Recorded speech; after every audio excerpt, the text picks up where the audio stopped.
लग रहे हैं ना ये यमी एंड टेम्पटिंग। ये मेरी डॉटर के फेवरेट मोमोज़ हैं जिसकी रेसिपी आज मैं आपके साथ शेयर करूँगी।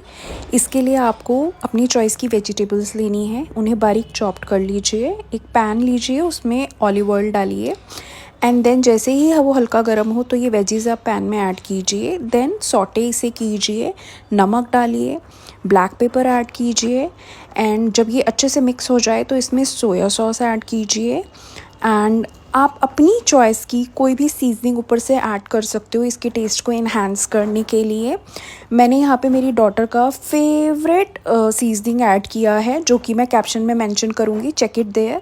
मीनवाइल हम राइस शीट को पानी में डिप करेंगे जिससे सॉफ्ट हो जाएंगे। फिलिंग डालिए और उसको शेप करके आप स्टीम कर दीजिए। स्टीम खाने स्टीम आप इसको शैलो फ्राई करके भी खा सकते हैं एंड रिएक्शन देखो मेरी डॉटर का। मम्मी ये तो बहुत टेस्टी